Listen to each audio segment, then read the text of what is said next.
वो अपने विवेक से मुझे लगता है कि उनका विवेक आप लोगों के पक्ष में ही रहेगा। ये ना माने कि उनको बुरा ना माने, ठीक है? तो आपकी हाजिरी लग जाएगी। और मेरा मानना है कि हाजिरी के साथ साथ ज्ञान भी बहुत महत्वपूर्ण है। तो जी ज्ञान की जी चिंता सर। ज्यादा करें, हाजिरी वाजिरी तो लगती रहेगी, है ना? जी और सर। कौन जी सर। क्लास में है? जरा एक बार सबकी तबीयत का हाल पूछ रहे। आपका तो लगा आपको थोड़ा हल्का सा तबीयत ठीक नहीं है। और है रोहित कुमार, राजीव कुमार, दिनेश। ये दिनेश कुमार कौन है भाई? दिनेश कुमार जी, अपना कैमरा ऑन कीजिए। दिनेश कुमार देखिए गायब हो गए, फोटो लगा के गायब हो गए हैं। और कहेंगे हमने तो क्लास में अटेंड कर लिया। हमने मेघा गोयल, मोनिका महंदू, नेहा नेवल, सर्वेश्वर पांडे, सुरेश जी। अच्छा, मनोज कुमार ये आए। यही है दिनेश कुमार। दिनेश कुमार आए। हाँ जी दिनेश जी। दिनेश जी, अपने आपको पहले अनम्यूट कीजिए, पहले अपने आप को कर दिया अनम्यूट। नमस्ते सर। हाँ नमस्ते नमस्ते। नमस्ते इतना सर। दिन आप कहाँ, इतना दिन, नमस्ते नमस्ते, इतना दिन आप कहाँ थे? सर थोड़ा सा फैमिली का वो चल रहा था सर, इशू। क्या चल रहा था? थोड़ा सा पारिवारिक समस्या थी सर। ये बताओ, जीवन सुख दुख का जी एक सर। संगम है कि नहीं है? जी जी सर। जी सर। तो इसीलिए समस्याएं नहीं होंगी तो फिर जीवन का क्या हाल रहेगा यार? इसलिए हमें समस्याओं से घबराना नहीं है। देखो अपनी अपनी जो अनीता जी हैं, इनका स्वास्थ्य ठीक नहीं है, बुखार उखार लगता है, सा लग रहा है इनको। तब भी क्लास में पूरी बहादुरी से क्लास में आई हैं, है ना? तो आपको ये संकेत करके कि सर थोड़ा सा दिक्कत है घर में, इसलिए कैमरा ऑन नहीं कर पाऊंगा, तो क्लास के लिए कनेक्ट करने में कोई दिक्कत नहीं थी। अगर एक भी शब्द अगर आपके कान में पड़ जाता जो मैंने बातें बताई, तो आपको बहुत लाभ होता। आपको उससे अभी जो मैं आज जो पढ़ाऊंगा उसका आपको ना सर पता रहेगा ना पैर पता रहेगा जी उसका। सर। ठीक है, तो थोड़ा सा आइए, चलिए कोई बात नहीं। सभी भाई सभी अपना ध्यान रखें अपने स्वास्थ्य का, और क्लास में सभी तत्परता से रहें। जी सर। अपना विषय बता देंगे तो थोड़ी सी जी क्लास में सर। मुरव्वत भी हो सकती है, वो चाहे अटेंडेंस के मामले में हो और वो चाहे कैमरा खोलने बंद करने के मामले में हो। तो चिंता नहीं करनी है। चलिए हम लोग आज का की बात शुरू करते हैं। आज अपना, बाकी लोग अपना कैमरा बंद कर लें, अपना अपना ऑडियो, बाकी सभी अपने आप को म्यूट कर लेंगे तो ठीक रहेगा, मेरी आवाज साफ साफ आएगी। अब तक हमने अपना जो हम सबका जो अभी अध्ययन चल रहा था कि शोध की विधियां कौन कौन सी हैं या शोध के प्रकार कौन कौन से होते हैं। तो उसके अंतर्गत हमने बहुत सारे प्रकार समझे, और उन प्रकारों में जो अपना अंतिम आधार था शोध के प्रकारों का निर्धारण करने के लिए, वो आधार है शोध की प्रविधि। जो हम रिसर्च मेथड के आधार पर जो हम अपने शोध का करते हैं निर्धारण, तो मैंने कहा था कि उसके आधार पर, शोध की पद्धति के आधार पर पारंपरिक रूप से पुराने समय से दो विधियां अपने मध्य प्रचलित थी। उसका हम सब ने पिछली क्लास में पढ़ाई किया था। क्वांटिटेटिव मात्रात्मक, और क्वालिटेटिव गुणात्मक। लेकिन मैंने, जैसा कि मैंने आपको बताया था, मैंने आपको दर्जनों एग्जाम्पल भी दिए थे कि कैसे कोई शोध गुणात्मक और मात्रात्मक दोनों होता है। अगर आपको मैं दोबारा कुछ बातें फ्रेश करने के लिए बताऊं, तो अगर किसी को भारत अमेरिका के मध्य पिछले दशक के व्यापार का अध्ययन करना हो कि पिछले दशक में भारत अमेरिका व्यापार की टेंडेंसीज के ट्रेंड्स क्या थे, प्रवृत्तियां क्या थी, क्या भारत से आयात हुआ, क्या भारत से निर्यात हुआ, किसका इसमें दबदबा था, कौन कौन सी वस्तुएं थी जो आत्मनिर्भर भारत के समय में भी हमें अमेरिका पे निर्भर रहना पड़ेगा। तो इस प्रकार के अध्ययन का अपना सारा जो क्रम रहने वाला है, वो रहने वाला है क्वांटिटेटिव। क्योंकि जो भी हमने भेजा जो हमने मंगाया, जो हमने पैसा दिया, जो हमने पैसा प्राप्त किया, ये सारा अकाउंटेड है। इस सब का हिसाब किताब बना हुआ है। इस सब को बही खाते के रूप में चढ़ाया गया है। और इसके लिए बहुत सारे भारत सरकार के संगठन है, अमेरिका के भी संगठन है, जहां पर इन सब की चीजें लिखी और रिकॉर्डेड की जाती है। इसलिए अगर कोई शोधार्थी है इसके विषय में, तो ये इन्हीं डेटा को, इन्हीं आंकड़ों को, इन्हीं जो अपने पास जानकारियों के स्रोत हैं, उनको वो लेगा। उनके लिए कोई एक हो सकता है कोई क्रिएटिव पद्धति अपनाए, या कोई पुरानी पद्धति भी अपनाए, टेबुलेशन करेगा उनको, उनमें वो टेंडेंसीज निकालेगा, और फिर अपने किसी निष्कर्ष पर पहुंचेगा वो। ये विशुद्ध रूप से क्वांटिटेटिव मेथड है। और मैंने आपसे कहा था कि क्वांटिटेटिव मेथड पर इतना जोर पिछले कुछ दिनों में दिया गया कि अर्थशास्त्र जो है, जो इकोनॉमिक्स है, उसमें अध्ययन की एक नई धारा आरंभ हो गई, जिसको नाम दिया गया इकोनोमेट्रिक्स नाम दिया गया। कि सारी चीजों को, जो जो भी आर्थिक गतिविधियों के आयाम हैं, उन आयामों को आप विशुद्ध रूप से आंकड़ों के द्वारा, स्टेटिस्टिकल टूल्स का प्रयोग करके आप उसको शोध कर सकते हैं। आपको ज्यादा लिखने पढ़ने की आपको जरूरत नहीं है। जो सिंबल्स और डेटा के आधार पे आपको यहां तक कि देयरफॉर और बिकॉज और सो भी लिखने की जरूरत नहीं है, उसके लिए भी आप सिंबल का प्रयोग कर सकते हैं। ये तो रहा अपना क्वांटिटेटिव। इसी प्रकार से क्वालिटेटिव क्या है? मैंने कहा कि जैसे आप लोग, अगर आप में से किसी का शोध का विषय ऐसा हो जो किसी सामाजिक परंपरा पर हो, रीति रिवाज पर हो, भारत में वंशवाद आधारित राजनीतिक दलों का हो, या भारत में जो हम सबको जो प्राचीन भारतीय चिंतन परंपरा का हो, अगर इन सब विषयों पर कोई शोध करता है व्यक्ति, तो निश्चित रूप से उस शोध की जो विधि होगी वो क्वालिटेटिव होगी, वो गुणात्मक होगी। इसमें कोई डेटा नहीं है इस चीज में कोई। अगर मान लीजिए जैसे बहुत लोग शोध करते हैं कि किसी प्राचीन भारतीय अवधारणा को लिया, जैसे आजकल जब पूरी पूरी बात चल रही है आत्मनिर्भर भारत की, तो इसके लिए हम क्या पुराने समय का दृष्टांत लेते हैं, क्या आधार लेते हैं? हम आधार लेते हैं कि प्राचीन काल में विलेज रिपब्लिक्स थे, ग्राम गणराज्य थे, जो अपने आप में स्वायत्त थे, स्वतंत्र थे, आत्मनिर्भर थे। लोगों की सीमित आवश्यकताएं थी। उनको अगर कृषि के उपकरण चाहिए तो उसके लिए गांव में लोहार था, बाल कटाने के लिए, शेविंग के लिए गांव में नाई था, और कुछ गांव में ऐसे भी थे जिनके पास पैसे की आमद थी, तो कैश का काम चलता। मतलब इस प्रकार से हम उस पुरानी बात को लेकर, और वहीं से हम अपनी चिंतन प्रक्रिया को आरंभ करके आज कहते हैं कि भाई भारत को आत्मनिर्भर होना चाहिए। अब हम तुलना करें कि उस समय का जीवन और आज का जीवन, तो उस समय के जीवन के लिए हमारे पास आधार क्या होंगे? हमारे पास आधार होंगे पुराने संस्कृत के और साहित्यिक ग्रंथ होंगे, जिसको हम बोलते हैं लिटरेरी सोर्सेस बोलते हैं। आपको मैंने बहुत पहले पढ़ाया था कि शोध के, हमारे शोध में हमारे सोर्स, स्रोत क्या होते हैं, हमारा रिसर्च के हमारे सोर्सेस क्या होते हैं। तो उनमें सोर्सेस में अगर हमको कोई अध्ययन करना है प्राचीन काल का, तो उसके लिए एक बड़ा महत्वपूर्ण स्रोत होता है जिसको हम बोलते हैं लिटरेरी सोर्सेस, साहित्यिक स्रोत। तो साहित्यिक स्रोत लेकर आप पढ़ सकते हैं कि उस समय किस प्रकार का जीवन था, कैसे विलेज रिपब्लिक्स थे, उनका उनका सामाजिक स्वरूप क्या था, आर्थिक स्वरूप क्या था, राजनीतिक, ये सब आप पढ़ सकते हैं। और उसके बाद उसका आजकल के जीवन में अगर आपको अध्ययन करना है कि वर्तमान समय में उनकी कितनी प्रासंगिकता है, तो आपको उन दो, प्राचीन काल के और वर्तमान समय की जीवन पद्धतियों का आपको अध्ययन करना पड़ेगा। और आधुनिक जीवन की पद्धतियों का अध्ययन करेंगे तो क्या आएगा हमारे पास? हाँ, हमारे पास आएगा कि आजकल हमारा जीवन इलेक्ट्रॉनिक गैजेट बेस्ड हो गया है। आजकल हमारा जीवन इलेक्ट्रिसिटी बेस्ड हो गया है।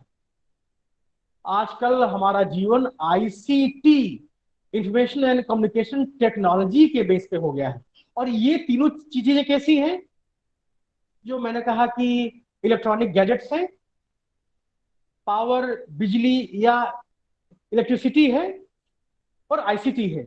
ये तीनों ऐसी हैं जो किसी गांव में पैदा ही नहीं हो सकती हैं। ऐसा इन इन सबको कॉमर्शियली वायबल बनने के लिए, इनका अगर वाणिज्यिक ये दमदार रहे, तो इनका एक मिनिमम अपना थ्रेशोल्ड, इनका एक मिनिमम कैचमेंट चाहिए कि अगर कोई पावर हाउस बनेगा, वहां बिजली बनेगी, तो उस बिजली का इतना न्यूनतम खरीदार होना चाहिए। ये जो बिजली अगर हमारी सरप्लस हो गई, आप सब जानते हैं कि बिजली जो है वो स्टोर नहीं होती है, वो बनी और उसको हमने प्रवाहित किया, उसका प्रयोग होना चाहिए। तो आपको अब यहां पर आपको अध्ययन करने के लिए, अगर आप वर्तमान समय का अध्ययन करेंगे, तो आपको बहुत सारे आंकड़े पता लगेंगे। भारत की कुल आबादी कितनी, इनमें से कितने लोगों के पास एंड्रॉयड या ओएस के इसके आईफोन है, कितने लोगों के घरों में बिजली है, कितने घरों के लोग में इलेक्ट्रॉनिक उपकरण है, उनके प्रयोग का क्रम क्या रहता है। तो मतलब क्या हुआ कि यहाँ आपको डेटा भी चाहिए, यहाँ आपको आंकड़े भी चाहिए, यहाँ पर आपको बहुत सारे तुलनात्मक रूप से भी जानकारी करनी पड़ेगी। तो इस अध्ययन के बारे में हम क्या समझ सकते हैं, हम समझ सकते हैं कि इस प्रकार का अध्ययन करने के लिए हमको केवल क्वालिटेटिव गुणात्मक या केवल क्वांटिटेटिव मात्रात्मक, ये दोनों ही पद्धतियां काम करने के लिए पूरी तरह से सक्षम नहीं रहेंगी। और इसी आधार पे, इसी कारण से पिछले 20 वर्षों से एक नई शोध का प्रकार विकसित हुआ, जिसको हम बोलते हैं मिक्स्ड मेथड, जिसको हम बोलते हैं मिश्रित पद्धति। सभी ध्यान सुन लेंगे, मिक्स्ड, MIXED, मिश्र, मिश्र मतलब मिक्स मतलब होता है मिश्रित करना, मिलाना। तो इन दोनों शोध पद्धतियों को मिलाकर, थोड़ा सा क्वालिटेटिव, थोड़ा सा क्वांटिटेटिव, दोनों को मिलाकर जब मिश्रित शोध की प्रणाली विकसित होती है, उसको हम बोलते हैं मिक्स्ड या मल्टीपल मैथड्स। मिक्स्ड बोलते हैं मिश्रित या मल्टीपल, बहु मेथड्स अप्रोच, बहु मेथड्स को क्या बोलते हैं, प्रणाली, या इसको हम बोल सकते हैं पद्धति, बहु पद्धति अप्रोच बोलते हैं। तो इसलिए ध्यान करना है आप सबको कि अभी तक मैंने जो आपको दो की कल्पना दी थी, क्वालिटेटिव और क्वांटिटेटिव, ये दोनों बहुत समय से, प्राचीन काल से ये इन शोध की पद्धतियां थी और इनके ऊपर शोध होता था। जैसे आपको प्राचीन काल में एक याद होगा, आपने सुना होगा कि अरस्तु थे, जिसको हम बोलते हैं एरिस्टोटल। उन्होंने अध्ययन किया था क्रांतियों का।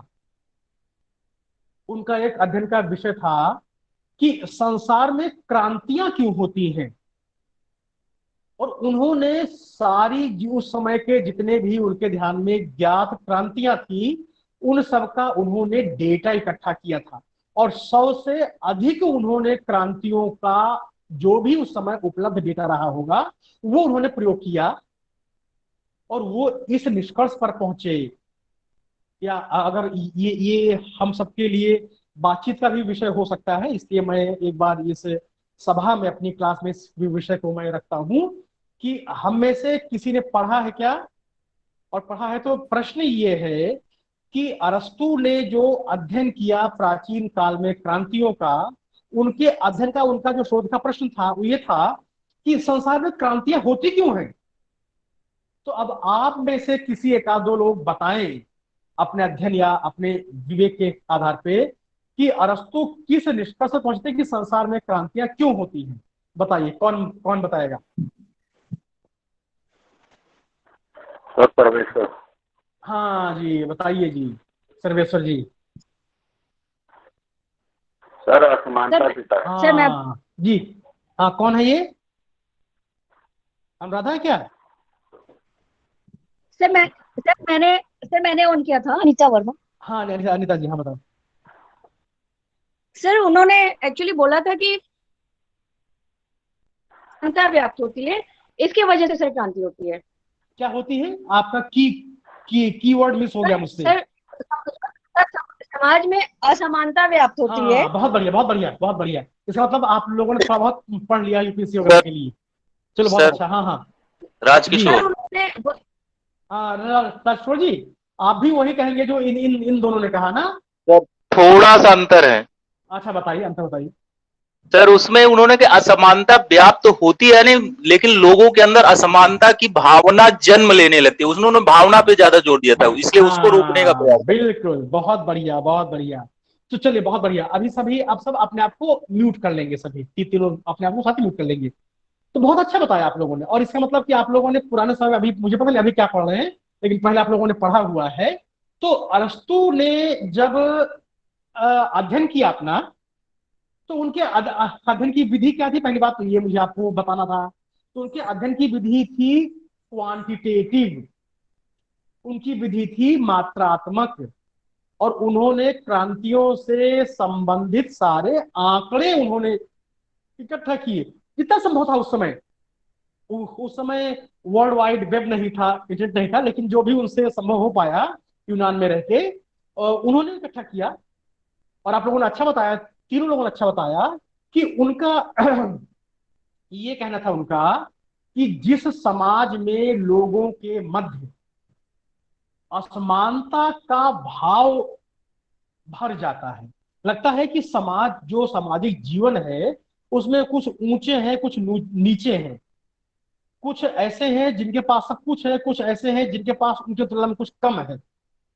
तो असमानता का जो भाव होता है, ये व्यक्ति के मन में विद्रोह की भावना को प्रज्वलित और प्रबल करता है, और लोगों के जीवन का ये ध्येय बन जाता है कि इस असमानता की वृत्ति को समाप्त किया जाए। और इसीलिए जो ये निश्चित रूप से हम सब जानते हैं कि जब समाज में जो कुछ लोग विशेषाधिकार प्राप्त और बाकी लोग जो जन सामान्य की हम तुलना करते हैं, तो हम देखते हैं कि विशेषाधिकार प्राप्त लोगों की संख्या कम होती है। जिन लोगों के पास कोई अधिकार नहीं, उनकी संख्या अधिक होती है। और इसलिए जो अधिक संख्या के लोग हैं, वो प्रबल तरीके से प्रतिकार करते हुए तख्ता पलट करते हैं, सत्ता का परिवर्तन करते हैं, और ऐसे इसलिए क्रांतियां आती हैं। तो मेरा आपसे क्या, मैं इस बात को क्यों मैंने आपको ये दृष्टांत दिया? मैंने आपको ये दृष्टांत इसलिए दिया कि शोध की जो पद्धति है, दोनों मात्रात्मक और गुणात्मक, ये दोनों प्राचीन काल से ही प्रयोग की जाती रही हैं। जैसे व्यक्ति के अंदर जो बीमारियां होती होंगी, ये थोड़ी कि आज आज आरंभ हुई, ये बीमारियां पहले से भी आती रही होंगी, वो हम जान नहीं पाए, वो हमको पता नहीं लग पाया। हम सब कहते हैं, गांव के बारे में कहा जाता है कि कोई व्यक्ति है, मान लीजिए घर का कोई व्यक्ति है, बुजुर्ग है या जवान है, वो रात में खाना वाना खा के सोया, और सुबह देखा तो वो मृत पाए गए, उनकी श्वास बंद हो गई। तो लोग क्या कहते हैं, अरे वाह, क्या इनकी दिव्य मृत्यु हुई, और भगवान ने इनको अपने चरणों में स्थान दिया, बहुत अच्छी मृत्यु हुई। लेकिन अब हमको पता लगा कि भाई ऐसी जो मृत्यु होती है, इस मृत्यु के पीछे व्यक्ति का कई बार उसका हृदयघात होता है, उसको हार्ट अटैक होता है, उसको उसका मल्टीपल ऑर्गन फेलियर होता है, वो अचानक व्यक्ति समाप्त हो जाता है वो। तो इस प्रकार से हम सब जो चीजें आज जाने, इसका मतलब यह नहीं कि वो चीजें पहले थी नहीं। यही इसी प्रकार से शोध की जो पद्धतियां हैं, मात्रात्मक और गुणात्मक, दोनों प्राचीन काल से हैं। परंतु हमेशा इस बात का एहसास रहा है लोगों में कि गुणात्मक और मात्रात्मक दोनों जो पद्धतियां हैं, इन पद्धतियों की अपनी एक मर्यादा होती है। अगर हमने, जैसे हम अगर दृष्टांत ले मात्रात्मक पद्धति की, तो मात्रात्मक पद्धति के लिए मैंने आपसे कहा कि अगर भारत और अमेरिका के बीच व्यापार संबंध के बारे में किसी व्यक्ति ने आंकड़ों के आधार पर कुछ अपनी प्रवृत्तियां बताई, तो उसमें ध्यान रखने की बात है। और विशेषकर अंतरराष्ट्रीय संबंधों के जो जानकार हैं, उसमें सिद्धांतकारों ने बहुत बड़ी बातें कही। जैसे एक बैरी बुजान है, वो कहते हैं कि अंतरराष्ट्रीय राजनीति में बहुत कुछ इस बात पे डिपेंड करता है कि नेताओं का अपना स्वभाव कैसा है। तो अगर डोनाल्ड ट्रंप का स्वभाव थोड़ा आक्रामक है, तो थोड़ा स्वार्थ प्रवृत्त स्वभाव है इसका, थोड़ा ये इसके अंदर देने की भावना कम है, प्राप्त करने की भावना अधिक है। ये हर अपनी गतिविधि में चाहता है कि मुझे मुनाफा ही मुनाफा हो। इसके उल्टे भारतीय स्वभाव क्या हो सकता है? भारतीय स्वभाव के बारे में मैंने आपसे कहा था कि एक बार जब किसी ने पूछा था मदर टेरेसा से, जब मदर टेरेसा भारत में थी कलकत्ता में और वो सेवा करती थी गरीबों की, मजलूमों की, तो ध्यान करने की बात है कि मदर टेरेसा किसी और देश की थी, मुझे लगता है संभवतः वो बल्गेरिया की थी। वो मुझे बताना अगर मैंने गलत कहा हो तो। किस देश की थी मदर टेरेसा मूलतः? बताइए, आप में से किसी को पता हो आप में से तो? अल्बानिया, अल्बानिया की थी। हाँ सर, अच्छा, तो अल्बानिया की थी। अल्बानिया की, ठीक ठीक बात है, मुझे लगा बल्गेरिया की थी। तो वो वहां की थी, वहां वो भारत आई, तो उनके अंदर जो ये भावना उनके अंदर भारी, जो मैं बताने जा रहा हूं, उनसे एक पत्रकार ने पूछा कि मदर आप ये बताइए, आप इतनी सेवा करती हैं सारे गरीबों की, मजलूमों की, आपको मिलता क्या है इससे, प्राप्त क्या होता है, आप क्या प्राप्त करती हैं? तो उनके जो क्लासिक गोल्डन वर्ड से जो मैंने गांठ बांध ली मैंने, उन्होंने कहा था, it's in giving that I take everything. वो कहते हैं कि लोगों को देने में ही मैं अपना सब कुछ प्राप्त कर लेती हूं। तो मेरी खुशी, मेरा संतोष, मुझे अपने जीवन की सार्थकता, मुझे अपने चित्त का शांतपन, मुझे अपने शरीर का जो ये है विश्रांति, मैं जितना लोगों की सेवा करती हूँ उतना ही मुझे उल्टे इन रिटर्न बदले में सब कुछ मुझे प्राप्त हो जाता है। एक दृष्टि ये है, एक दृष्टि ये है व्यक्ति कि पूरे जीवन वो कमाता है और अंत में वो अपनी चीजों को दे जाता है। अभी कल का एक दृष्टांत मैं आप लोगों को बताऊं। एक इतिहास के प्रोफेसर थे, उनका देहांत हो गया पिछले वर्ष। उनका नाम है प्रोफेसर मुशीरुल हसन। वो जामिया मिलिया इस्लामिया में प्रोफेसर थे हिस्ट्री के, वहीं के बाद में वीसी बने। और उनकी पत्नी थी जोया हसन, जो जेएनयू में पॉलिटिकल साइंस की प्रोफेसर थी, सेंटर फॉर पॉलिटिकल स्टडीज में। कल ही मुशीर साहब का देहांत हो गया। मुझे पता नहीं कि इनके परिवार में कौन कौन है, कैसी स्थिति है, परंतु जोया मैडम ने 1.5 करोड़ रुपए उन्होंने जामिया मिलिया इस्लामिया को दान किया। बोले कि आप 1.5 करोड़ रुपया लीजिए, जो मैंने और मुशीर ने मिलकर कमाया है, और इसको आप जामिया मिलिया के उत्थान में खर्च कीजिए। अब कोई सोच सकता है क्या कि क्या डोनाल्ड ट्रंप, जो उनका इतना बड़ा व्यापार का अंपायर है, वो क्या 1.5 2, वो तो 100 करोड़, वो तो कई अरब दे सकते हैं वो तो। लेकिन उनका स्वभाव नहीं है उनका ऐसा। ट्रंप ने केवल ये सीखा है किस प्रकार से पैसा आया जाए, किस प्रकार से पैसा आए। इसी प्रकार से जो व्यक्ति का मानस, जो उसका स्वभाव होता है, उस स्वभाव के आधार पर अंतरराष्ट्रीय संबंधों का बहुत ज्यादा निर्धारण होता है। अपने देश में प्रधानमंत्री बदलते रहे हैं और इसलिए हम सब लोग कई बार अध्ययन करते हैं। जैसे कई लोगों ने मुझे लिख के दिया है, अपने टॉपिक मुझे भेजे हैं, जिसमें उन्होंने किसी प्रधानमंत्री विशेष के कार्यकाल का अध्ययन करने के लिए कहा है। तो उनको जरूर इस बात पे, इस विषय को अपने शोध पत्र में शामिल करना चाहिए कि जब हम किसी नेता विशेष का बात करते हैं तो अंतरराष्ट्रीय सिद्धांत का में ये जो सैद्धांतिक बात लोगों ने कहा है, मैंने नाम लिया आपको, बैरी बिजान और भी कई लोगों ने लिखा है। वो लिखते हैं कि नेताओं के स्वभाव का बहुत बड़ा महत्व होता है। मोदी जी हैं, इनका स्वभाव है कि ये चाहते हैं कि भारत जो है वो वसुधैव कुटुंबकम के बात में खूब आगे बढ़े। इसलिए ये अपने प्रथम कार्यकाल में ही कितने देशों की यात्रा कराए, लगता है बहुत कम देश बचे होंगे जहां पर ये नहीं गए। इसके उल्टे और बहुत सारे नेता थे, मनमोहन जी थे, वो बहुत कम जगह गए होंगे मुझे लगता है वो। तो इस प्रकार से हमारी मूल बात क्या थी?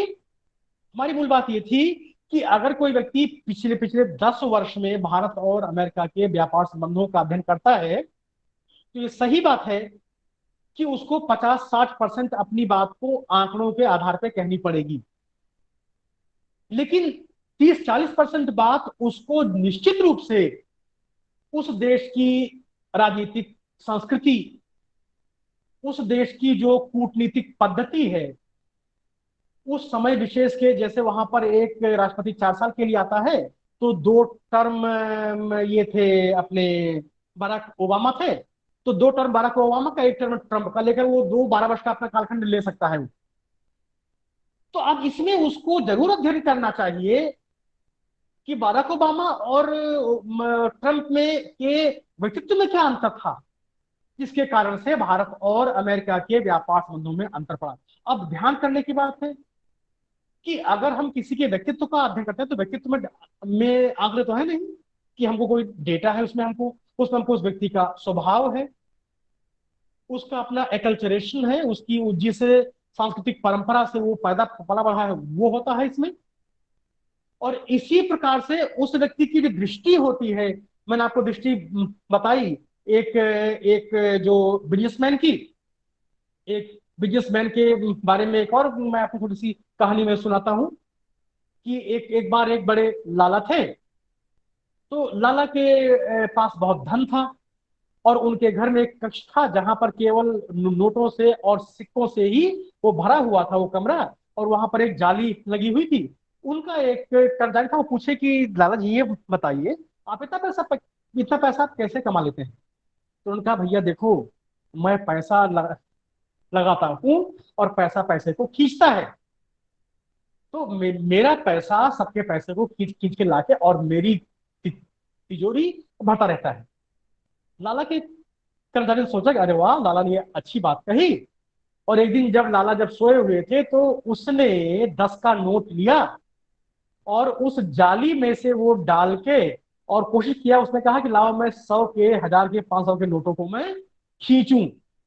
उसके प्रयास करते करते उसका 10 का नोट उसी जाली के अंदर गिर गया। वो बेचारा बड़ा मायूस हुआ कि दो कुछ आया है नहीं और मेरा नोट चला जरूर गया। उसने अरविंद कहा कि लाला जी एक बात आप बुरा मत मानना, मैं आपको एक बात मैं पूछना चाहता हूँ।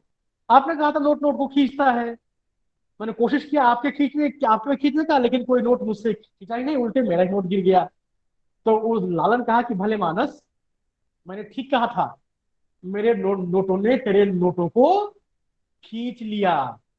तो ये वृत्ति होती है व्यक्ति की, ये व्यक्ति का ये जो स्वभाव होता है, इस प्रकार के स्वभावों का अध्ययन हम केवल गुणात्मक पद्धति के द्वारा ही कर सकते हैं।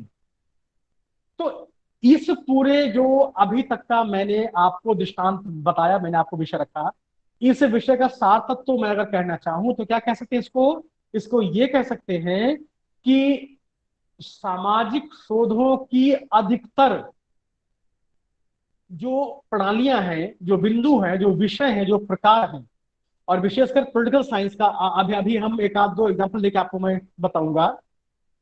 इन प्रकारों में पॉलिटिकल साइंस के शोध के जो प्रकार होते हैं, इन प्रकारों में केवल मात्रात्मक या केवल गुणात्मक पद्धति के प्रयोग से शोध को समग्र रूप में निस्तारित करना, उसको संपन्न करना संभव नहीं होता है। अधिकतर हमारे विषय ऐसे होते हैं जिन विषयों का स्वरूप ऐसा होता है, उसमें कुछ हिस्सा हमारा ऐसा होता है जिसको अध्ययन करने के लिए हमें गुणात्मक पद्धति का प्रयोग करना पड़ता है, और कुछ हिस्से ऐसे होते हैं जिनके लिए हमें मात्रात्मक पद्धति का प्रयोग करना पड़ता है। और इसी बात को जब विद्वानों ने, शोधार्थियों ने, शोध के अध्येताओं ने महसूस किया, उन्होंने इसकी अनुभूति की, तो उन्होंने लगभग 20 वर्ष पूर्व इस निष्कर्ष पर पहुंचे कि इसके बजाय कि हम गुणात्मक और मात्रात्मक नाम से दो प्रकार की, जिसको हम बोलते हैं इंग्लिश में water tight compartmentalised research methods, बहुत एकदम बहुत कठोर, बहुत रूढ़िगत हम दो अलग अलग खानों में बांटकर मात्रात्मक और गुणात्मक शोध की पद्धतियों को हम रखें, इससे हमको फायदा कम और नुकसान ज्यादा होने की संभावना रहती है। और इसीलिए उन लोगों ने ये क्रम निकाला, इसको हम बोलते हैं, उन्होंने क्रिएटिव इंटरवेंशन किया, उन्होंने रचनात्मक अपना इसमें ये एक नया विषय रखा कि अब हमको शोध की मिक्स्ड या मल्टीपल, मिश्रित या बहु पद्धतीय प्रणाली का विकास हमको करना चाहिए। हालांकि ये इस प्रणाली को विकसित कर लिया गया था, इसका चर्चा शुरू हो गई थी 20-25 वर्ष पूर्व, परंतु ये पूरे प्रयोग में, पूरे मनोयोग से और इसको एकदम स्थापित शोध प्रणाली के नाम पे मैंने अभी विषय रखा था मैंने आपको कि अपने जीवन में लगभग 90% चीजें चिरकाल से, आदिकाल से विद्यमान हैं। हमने उनको नाम नहीं दिया, हम उनको पहचान नहीं पाए, हम उनको नोट नहीं कर पाए। जैसे एक लोग क्लासिक एग्जाम्पल देते हैं कि न्यूटन ने बताया कि लॉ ऑफ ग्रेविटेशन है, मतलब इसका पहले कि वो लॉ था ही नहीं।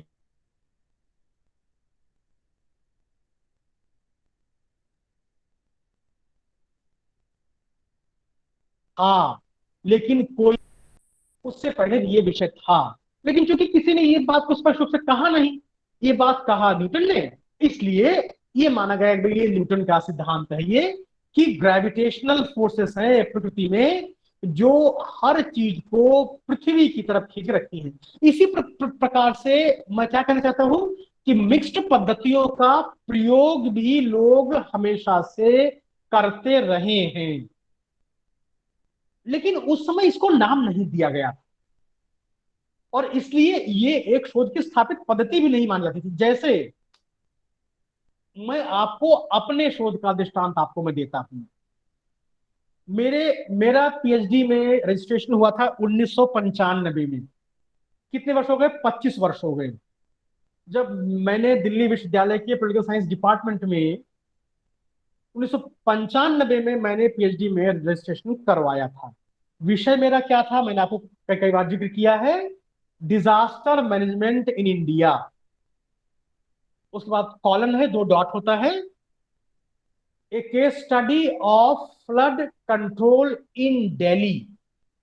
मतलब क्या हुआ? भारत में आपदा प्रबंधन, कॉलन 2 डॉट, दिल्ली में बाढ़ नियंत्रण की एक केस स्टडी का एक केस अध्ययन, ये मेरा विषय था। 25 वर्ष पूर्व ये विषय मैंने लिया था। इस विषय को शोध करने में मैं अगर आपको अपने अध्ययन बताऊं तो पहला अध्ययन था इसमें कि डिजास्टर मैनेजमेंट, आपदा प्रबंधन के सैद्धांतिक पक्ष। आपदा क्या है, प्रबंधन क्या है, संकट क्या होता है, अंग्रेजी में था ये मेरा शोध था। तो डिजास्टर से संबंधित बहुत सारी अवधारणाएं थी, शब्द थे। डिजास्टर है, क्राइसिस है, कैटेस्ट्रॉफ भी बोलते हैं उसको उसको और ऐसे बहुत सारे शब्दों का प्रयोग करते हैं। आपदाओं के प्रकार होते हैं, आपदा प्राकृतिक है, मानव निर्मित है। उस समय संयुक्त राष्ट्र संघ ने IDNDR की घोषणा की हुई थी। IDNDR क्या होता है? I मतलब इंटरनेशनल, D मतलब डिकेड, फॉर IDN, N मतलब नेचुरल, D मतलब डिजास्टर, R मतलब reduction. International decade for natural disaster reduction. आप जानते हैं कि संयुक्त राष्ट्र संघ हर 10 वर्ष को एक दशक घोषित करता है। तो उस समय ये वर्ष था, ये दशक चल रहा था, सारा जोर प्राकृतिक आपदाओं पर था। परंतु हम सब जानते हैं कि प्राकृतिक आपदाओं से 1 इंच भी कम मानव निर्मित आपदाएं नहीं होती हैं। तो इसीलिए पहला मेरा अध्याय जो था वो था किस पर? आपदा प्रबंधन के सैद्धांतिक पक्ष। अब आप मुझे ये बताइए, इस अध्याय को लिखने के लिए किस प्रकार की शोध पद्धति का प्रयोग किया होगा मैंने? वो निश्चित रूप से वो पद्धति हमारी गुणात्मक रही होगी। इसमें कहीं पर भी कोई मात्रात्मक पद्धति की आवश्यकता इसमें नहीं है। अब दूसरा हमारा अध्ययन का विषय क्या था? तो दूसरा हमारा अध्याय क्या बना? दूसरा हमारा अध्याय बना कि भारत में आपदा प्रबंधन का ऐतिहासिक या परिप्रेक्ष्य, या भारत में आपदा प्रबंधन की परंपरा। अब उस समय तक आपने सबको याद है 1987 में बहुत बड़ा भारत में सूखा पड़ा था, और उस समय तक आपदा शब्द आया ही नहीं था। इस प्रकार की आपदाओं का जो प्रबंधन था वो सरकारी काम था, और ब्यूरोक्रेटिक जो लेक्सिकन, जो नौकरशाही का जो डिस्कोर्स था, उसका जो विमर्श था, उस शब्द प्रयोग किया करते थे क्राइसिस मैनेजमेंट, संकट प्रबंधन। संकट था, आपदा नहीं थी, संकट था। ये तो संकट आया, संकट चला जाएगा। जैसे अभी इनको मैंने कहा दिनेश को, कोई बात नहीं, थोड़ा घर में संकट आया, संकट निकल जाएगा, फिर खुश हो जाएंगे ये। तो इस प्रकार से जो अगर हम भारत में आपदा प्रबंधन की परंपराओं को हम देखेंगे, तो हम शुरू करेंगे कौटिल्य से। कौटिल्य के समय में क्या था, प्राचीन काल में क्या था, मध्यकाल में क्या था, अंग्रेजों ने क्या किया, फैमिन कोड आए, फैमिन बहुत सारे, अकाल बहुत पड़े थे, फिर बाद में स्वतंत्रता के पश्चात क्या हुआ, कैसे जो क्राइसिस के नाते केवल बाढ़ और सूखे को माना गया, भूकंप और साइक्लोन जो तूफान है, ये सब इनकी दृष्टि में था ही नहीं कि ये भी कोई, इन सब का भी हम मैनेज कर। तो ये दूसरा अध्याय हमारा बना। इसकी शोध की विधि क्या हो सकती है, आप लोग कल्पना कीजिए। इसकी शोध की विधि भी निश्चित रूप से क्या रही होगी, वो गुणात्मक ही रही होगी। इसमें भी बहुत ज्यादा मात्रात्मक चीजों का आवश्यकता नहीं है इसमें। तीसरा हमारा अध्याय बना कि भारत में आपदा प्रबंधन की नीति, क्या कोई नीति भी है क्या भारत में आपदा प्रबंधन की। तो इसमें हमने लिखा होगा कि देखिए, आपदा प्रबंधन पहले बात विषय में था ही नहीं, जबकि ये बात है कि हम सब आपदाएं हमेशा से रही हैं, लोग उससे जूझते भी रहे हैं, लेकिन ना तो सरकार के ध्यान में आया, ना लोगों के ध्यान में आया, ना इस पर कुछ किया गया। यही वजह थी कि अंग्रेजी शासन के दौरान जितने अकाल पड़े, उन अकालों में लाखों लाख लोग मारे गए। और इस पर जो अमर्त्य सेन का जो क्लासिक स्टडी है, अमर्त्य सेन ने अध्ययन किया है अकालों का, तो अमर्त्य सेन का भी एक क्लासिकल, जैसे मैंने कहा ना मित्रों, आप सब भी अगर आप चाहते हैं कि आप जीवन में अपने कुछ गहराई, कुछ संस्कार, कुछ अंतर्दृष्टियां रखना चाहें, तो कुछ व्यक्तियों के कही हुई बातों को हमेशा स्मरण करना चाहिए। मैंने दो बताए, अभी तीसरा आपको मैं स्मरण बताने जा रहा हूं।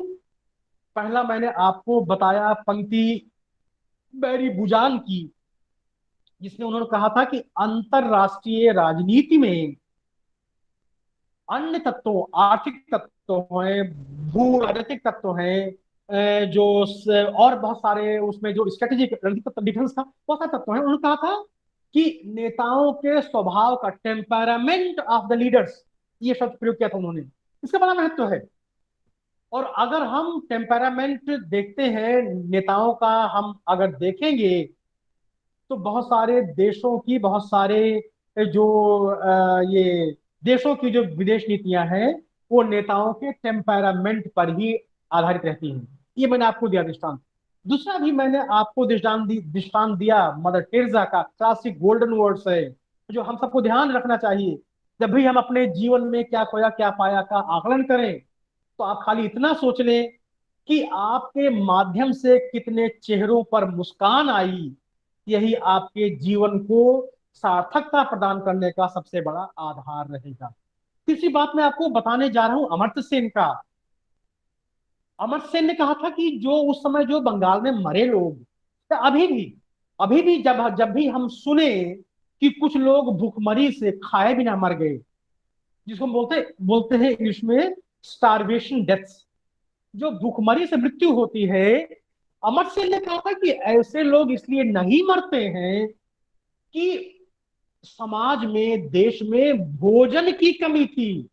मित्रों, अपने यहाँ भोजन गोदामों में सड़ रहा है। अभी जहां पर हूं वहां पर बारिश हो रही है। ये बारिश निश्चित रूप से पंजाब में हो रही होगी, हरियाणा में हो रही होगी, पश्चिमी उत्तर प्रदेश में हो रही है, और बहुत जगहों पर हो रही है, आप जहां वहां भी हो रही होगी। ये अपना सहारनपुर में भी हो रही है। हर जगह हो रही है, बारिश का मौसम है।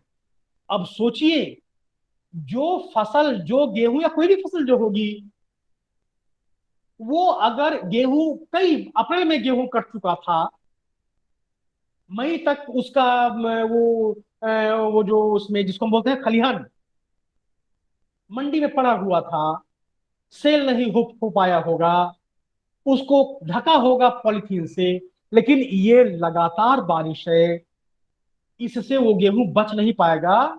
और अपने देश में बहुत ऐसा सारा गेहूं सड़ जाती है, हम सब देखते हैं खबर आती टीवी में, सड़ जाता है। तो क्या अपने देश में गेहूं की कमी है क्या? अपने देश में चावल की कमी है क्या?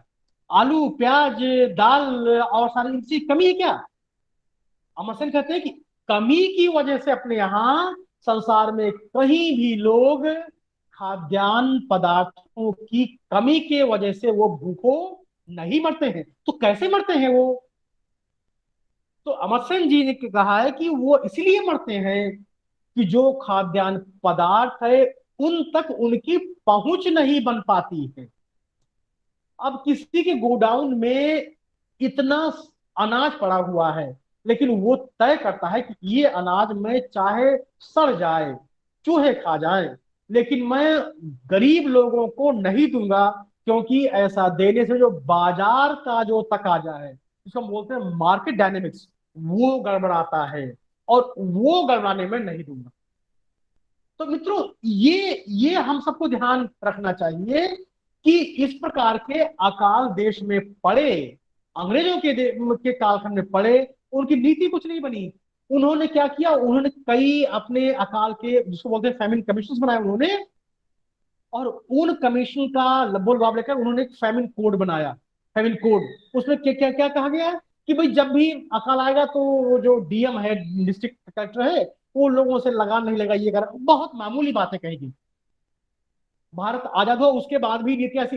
तो हमारा तीसरा अध्याय क्या बना था? वो बना था भारत में आपदा प्रबंधन की नीति। इसमें हमने प्राचीन काल, मध्यकाल, कॉलोनियल पीरियड, औपनिवेशिक काल, स्वतंत्रता के पश्चात का काल, ये सब हमने अध्ययन किया। एक अध्याय हमारा ये बन गया। अब ये बताइए कि इसमें हमको डेटा कोई चाहिए क्या? हमारा जो तीसरा अध्याय बना, इसमें हमको कोई डेटा चाहिए क्या? तो इस अध्याय को भी लिखने के लिए हमको कोई भी डेटा नहीं चाहिए, और इसलिए हमको बहुत ज्यादा मात्रात्मक पद्धति की आवश्यकता हमको इसमें नहीं थी। फिर चौथा हमारा जो अध्याय आता है, वो आता है, क्योंकि मेरा केस स्टडी है, अभी आपको मैं बाद में पढ़ाऊंगा कि केस स्टडी भी मेथड होता है रिसर्च का। और केस स्टडी रिसर्च मेथड का सबसे ज्यादा महत्वपूर्ण बात यह होती है कि कितनी हम स्पष्टता से, कितनी क्लैरिटी से जो हमारा क्षेत्र है, जो हमारा अध्ययन क्षेत्र है, उस अध्ययन क्षेत्र का हम वर्णन कर पाते हैं, उसको हम डिस्क्राइब कर पाते हैं। मेरा तो बहुत अनजान, अननोन था रिसर्च, लेकिन केस स्टडी के नाते जो क्लासिक बहुत सारे केस हुए हैं, मैं केवल आपको एक दृष्टांत दूंगा। आपको मैं, आप सबने नाम सुना होगा M.N. श्रीनिवास जी का। M.N. श्रीनिवास देश के अपने चोटी के समाज विज्ञानी, सोशलॉजिस्ट थे वो, और उन्होंने अपना शोध किया एक गांव पर। कुर्ग एक जिला है कर्नाटक में, कुर्ग नाम है उसका। कॉफी बहुत होती है यहाँ पर, कभी आप लोग घूमने जाए, ये सब ऐसे स्थान है जहाँ घूमना चाहिए। मोदी जी ने कहा भी है कि टूर करना चाहिए, we must be tour in the country all the time हमें। तो कुर्ग में उन्होंने गांव का अध्ययन किया, कि एक छोटे से गांव का अध्ययन करके उन्होंने अपनी किताब लिखी, द इंडियन विलेज।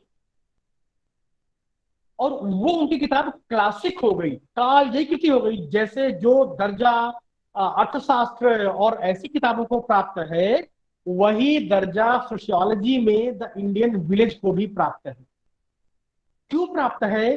क्योंकि जो M.N. श्रीनिवास जी ने इतना उसमें सुंदर, जीवंत, मार्मिक, विस्तृत, त्रुटिहीन वर्णन किया है कुर्ग के लोगों के जीवन का, उनके जीवन में आने वाले परिवर्तनों का, उन परिवर्तनों के पीछे के मोटिव्स का, कारकों का।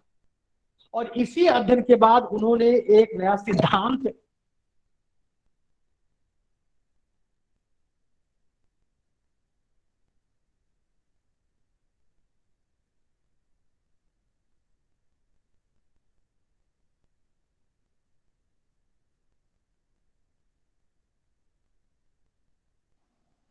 अरे गुरुजी लेफ्ट हो गए।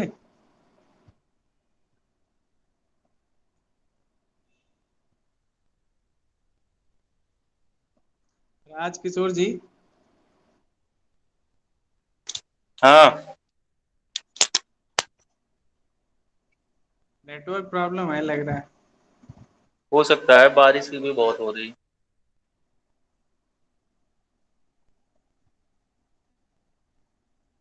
मैं आ गया हूँ भाई, आई एम बैक। भाई, ठीक है, आवाज आ रही है मेरी आपको?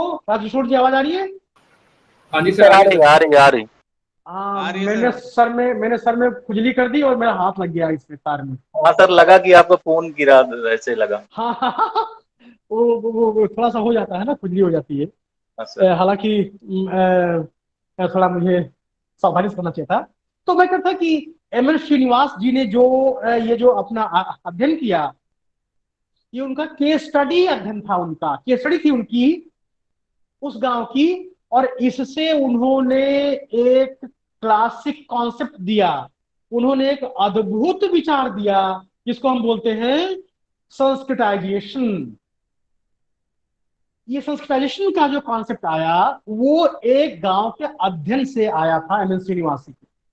तो इसी प्रकार से जब हम केस स्टडी कहीं का करें, तो हमको उस अपने अध्ययन के क्षेत्र का बहुत विस्तृत, अच्छा, जीवंत प्रामाणिक परिचय देना चाहिए। तो चौथा अध्याय हमारा बना, क्योंकि मेरा दिल्ली का था केस स्टडी, इसलिए दिल्ली का इतिहास, भूगोल, टोपोग्राफी, ज्योग्राफी, रिवर सिस्टम, बाढ़ के कारण, इलाके, कौन निचला हिस्सा, कौन ऊंचला हिस्सा, कहाँ बाढ़ आती है सीवर पानी से, कहाँ बाढ़ आती है यमुना के पानी से, हरियाणा का नदी छूट, ये हमारा चौथा। और पांचवा अध्याय हमारा, वो हमारा अध्याय डेटा वाला अध्याय, जिसमें हमने अपना सैंपल लिया। सैंपल में हमने लिया कि जो इसमें जो ऑफिशियल्स हैं। सर पांचवा कौन सा था? आवाज नहीं आई। हाँ हाँ हाँ, कौन कौन बोला ये बात? पांच। अनीता। अनिता जी, हाँ हाँ। पांचवा सर था वो पांचवा। दिल्ली का। जी जी, दिल्ली का वो केस स्टडी था, जो मेरा मूल अध्ययन था, वो दिल्ली का केस स्टडी पर था। वो कि दिल्ली में आप जो बाढ़ नियंत्रण का जो क्रम है, उसका जो लोगों का, उसमें हमने उसमें स्टेक होल्डर्स माने थे।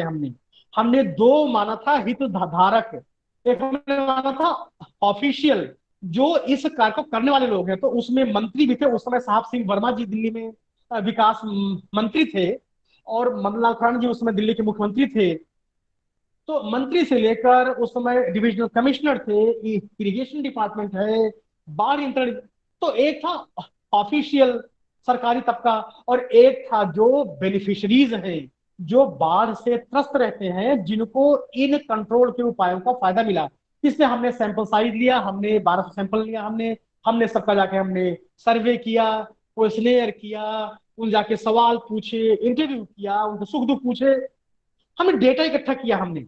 फिर हमने डेटा को हमने टेबुलेट किया, फिर हमने उसमें से कुछ अपने डिसर्न किया, हमने कुछ फाइंडिंग्स निकाली, और हम इस निष्कर्ष पर पहुंचे कि दिल्ली में तो बाढ़ को लोग प्रबंधन की बात है ये मानते ही नहीं है। लोग मानते नहीं कि बाढ़ भी प्रबंधन की चीज है। इसलिए दिल्ली के साथ साथ, मेरा अध्ययन दिल्ली का था, लेकिन अगर आपको असम और बिहार की बात करनी हो तो आप कह सकते हैं, वहां इसलिए स्थिति रोज हर साल ऐसी रहती है। लोग ये सोच बैठे हैं कि बाढ़ से तो हम निजात पा नहीं सकते हैं, ये आएगी जाएगी, लोग मरे, नुकसान होगा, ये जीवन का हिस्सा है। क्योंकि ऐसा नहीं है। अगर हम नियति, किसी को अपनी नियति मान लेंगे, नियतिवाद जो होता है, नियतिवाद हम सबको अकर्मण्य बनाता है, हम सबको कर्महीन बनाता है। इसलिए हम जितना, मैं कहता हूं आपको एक शेर में सुनाता हूं ना मैं, कि मंजिल मुझे मिले न मिले इसका गम नहीं, मंजिल की जस्तजू में मेरा कारवां तो है। हम कोशिश तो करें। तो दिल्ली में तो लोगों ने कोशिश ही नहीं की थी बाढ़ के नियंत्रण की। तो इस प्रकार से पांचवा जो अध्याय था मेरा, वो अध्याय पूरी तरह से वो क्वांटिटेटिव, मात्रात्मक था। उसमें सर्वे का जो डिजाइन था, उसमें स्टडी का जो स्ट्रक्चर था, वो क्वेश्चनेयर बनाना, सैंपलिंग करना, फील्ड वर्क करना, अपना क्वेश्चनेयर सर्व करना, उनका रिस्पॉन्स इकट्ठा करना, टेबुलेट करना, उसमें जो सेंट्रल टेंडेंसीज निकालना, उनको एक्सप्लेनेशन करना। तो इस प्रकार से 5 अध्यायों का मैंने आपको अपना पीएचडी बताया। इन 5 में से 4 अध्याय हमारे जो थे वो क्वालिटेटिव मेथड के आधार पर थे, एक था खाली वो क्वांटिटेटिव। तो अब आप समझ सकते हैं कि 1995 का अध्ययन आपको मैं बता रहा हूं, 25 वर्ष पूर्व का अध्ययन है।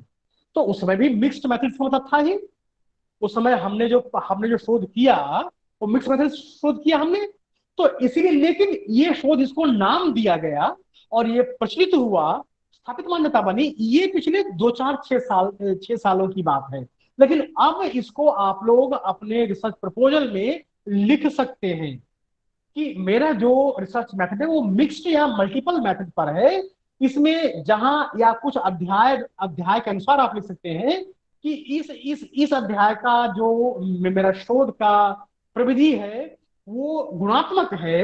उसको मैं कल से आरंभ करूंगा और इसमें मैं आपको विस्तार से बारीकी से बताऊंगा कि गुणात्मक में कौन कौन से होते हैं। गुणात्मक में ऐतिहासिक होता है, तुलनात्मक होता है, ऐसी क्वांटिटी में कौन कौन से होते हैं। तो अभी मैंने बताया केस स्टडी होता है, फील्ड स्टडी होता है, सर्वे मेथड होता है। तो ये मैं अभी कल से बताऊंगा। अभी आज आपको खाली मोटा मोटा आपको मान लेना है कि गुणात्मक, मात्रात्मक, 2 मोटे अपने प्रकार हैं।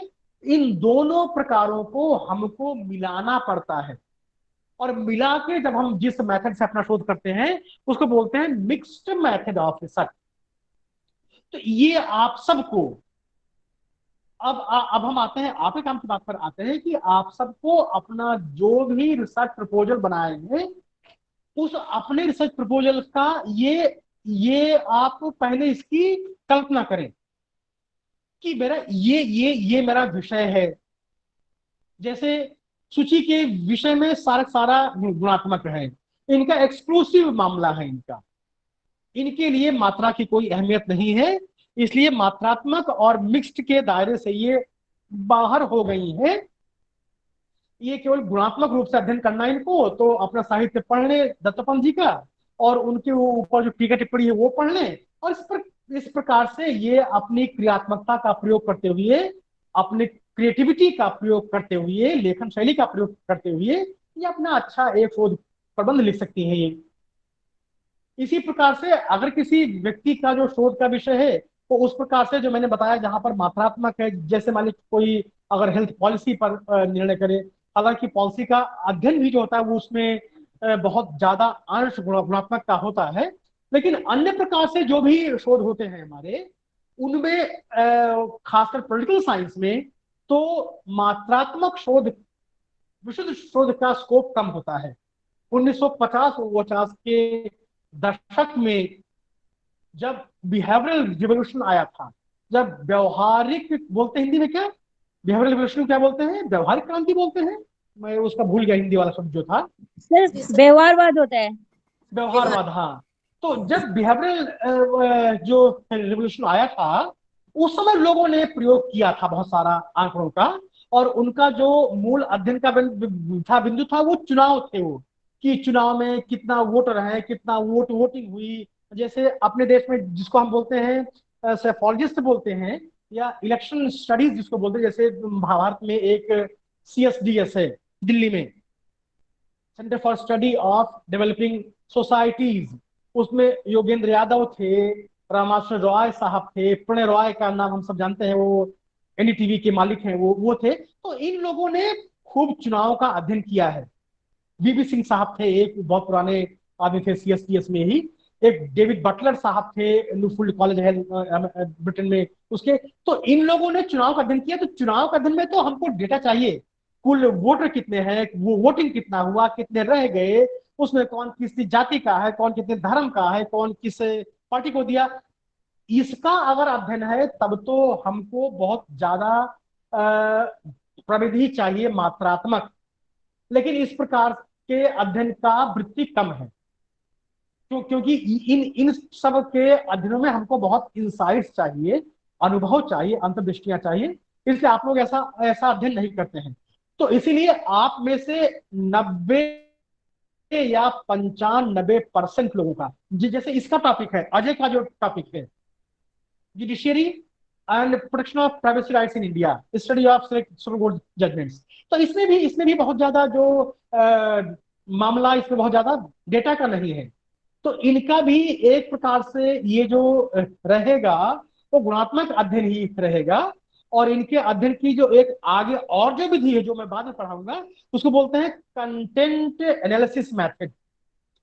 कंटेंट, जो सुप्रीम कोर्ट की जजमेंट्स में जो कंटेंट है उनका, किसी केस में क्या मुद्दा था, उस मुद्दे को किस प्रकार से दोनों पक्षों ने ग्रहण किया, उस पर क्या क्या संवैधानिक उसमें विवाद क्या थे, ये सब अध्ययन करना है इनको। तो इनको डेटा नहीं चाहिए इनको। लेकिन अगर कोई व्यक्ति अध्ययन करे महिला सशक्तिकरण पर, भारत में पंचायती राज व्यवस्थाओं के अध्ययन पर, कोई अध्ययन करे, मान लीजिए कि भारत में जो जनसंख्या की वृद्धि दर पर, कोई अध्ययन करे साउथ एशिया दक्षेश की सफलता असफलता पर, तो इन सब में डेटा का हमको कुछ अंश चाहिए। तो इसलिए ऐसे जो अंश होंगे, ऐसे ऐसे जो टॉपिक होंगे, उन टॉपिक्स में हमको अधिक मात्रा में प्रयोग करना पड़ेगा गुणात्मक पद्धति का। शुरू के 1, 2, 3 जो हमारे अध्याय होते हैं शोध के, उन अध्यायों में हमको गुणात्मक रूप से शोध करना पड़ता है। जैसे मैंने अपना बताया, लगभग ये एक स्टैंडर्ड फॉर्मेट होता है शोध का। लगभग जितने भी शोध के विषय होते हैं, उन सब विषयों का जो पहला अध्याय होता है, वो निश्चित रूप से उसके सैद्धांतिक पक्ष का ही होता है। तो जैसे मान लीजिए कोई अगर अध्ययन करे सार्क पर, दक्षेश पर, तो उसको लिखना पड़ेगा उसको कि अंतरराष्ट्रीय जो जगत है उसमें क्षेत्रीय संगठनों की भूमिका है। अंतरराष्ट्रीय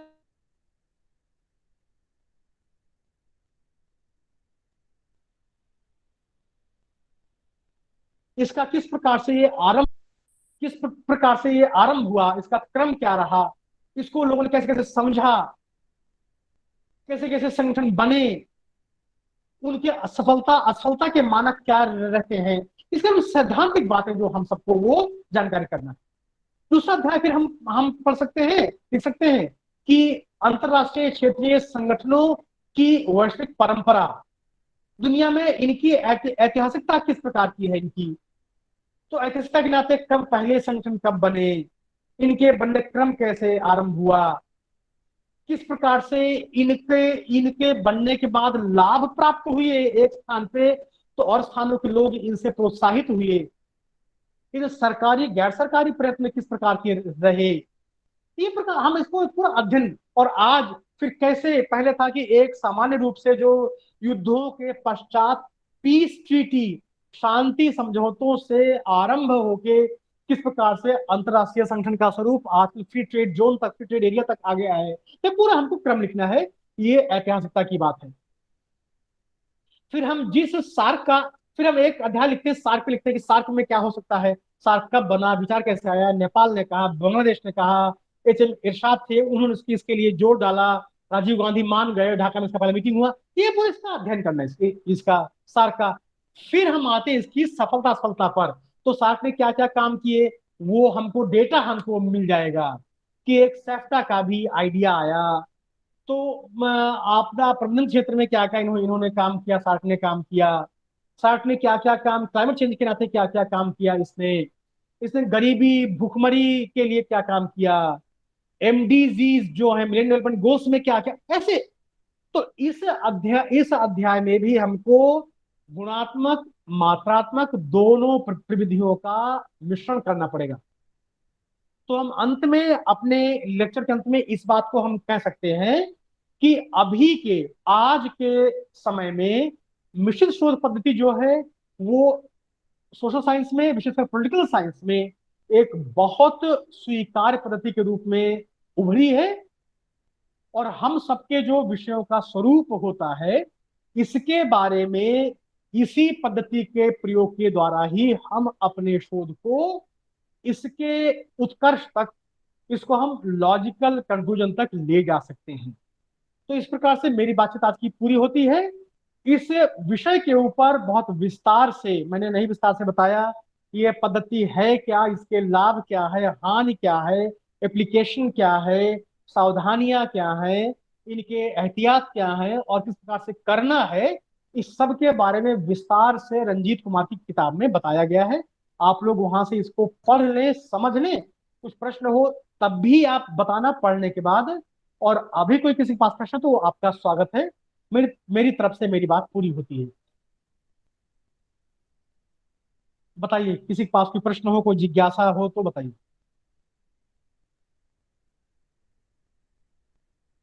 आवाज मेरी आ रही सबको?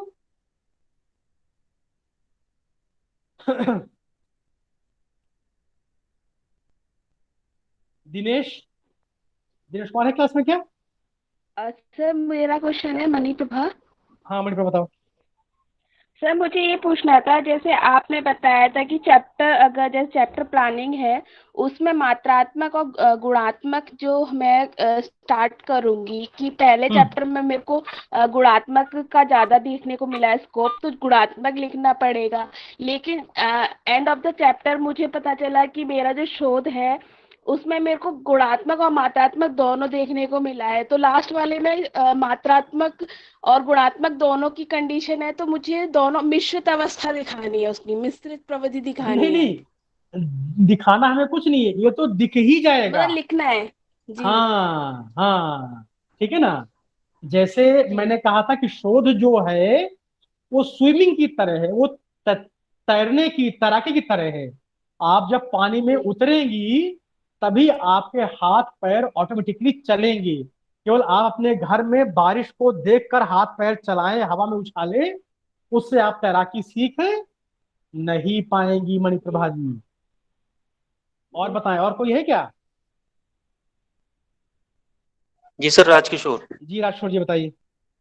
सर जैसे अंतर्राष्ट्रीय संबंधों में हम बात करेंगे तो जब हम आर्थिक पक्ष या आर्थिक सहयोग की बात करेंगे तो वो मात्रात्मक हो जाएगा, लेकिन जब भू राजनीतिक या सांस्कृतिक संबंधों की बात करेंगे तो फिर वो गुणात्मक हो जाएगा। ये सर जी क्लियर जी करना।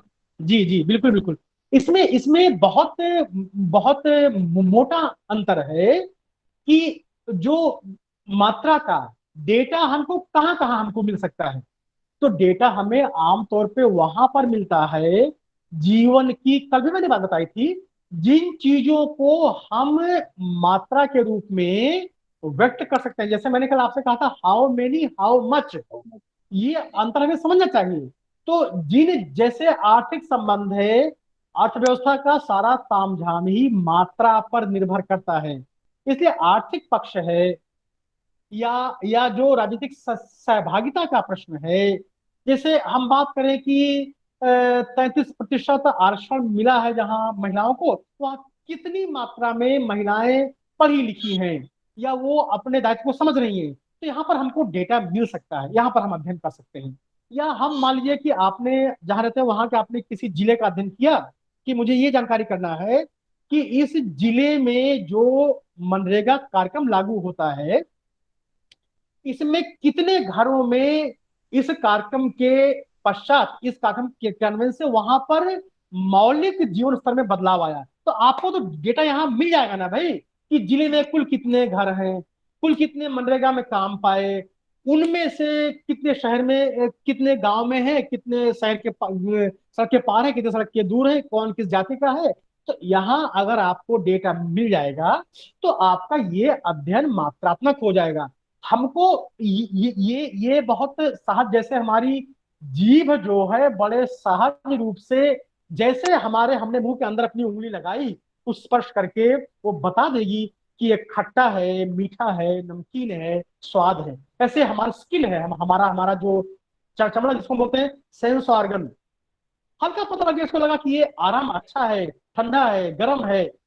उसी प्रकार से हमारा मस्तिष्क, जिस क्षण हम कोई विषय लेते हैं और हम अपने ध्यान में शोध की दृष्टि रखते हैं, उसी क्षण हमारे ध्यान में आ जाता है कि इस विषय का तो इस बात पर तो हमको मात्रात्मक या गुणात्मक काम करना पड़ेगा। इसमें बहुत ज्यादा हमको जद्दोजहद नहीं करनी है। ये जिसको हम बोलते हैं एग्जिमेटिक है, ये स्वयं सिद्ध है, ये स्वयं सिद्ध है। विषय बताइए, तुरंत पता लगा कि इसमें मात्रा है कि गुण है इसमें। ठीक है ना? और जी बताएं? Sir, thank you. नहीं है तो कोई बात नहीं। आज की हमारी बात यही पूरी होती है। कल फिर हम लोग, कल हमारा क्लास 9:30 बजे आरंभ होगा। कल मैं 9:30 से क्लास लूंगा। आप लोग थोड़ा सा नहा धो के जलपान वगैरह करके आइएगा। ठीक है, आज के लिए सबको नमस्कार। कल फिर मिलेंगे 9:30 बजे। Thank you so much to all.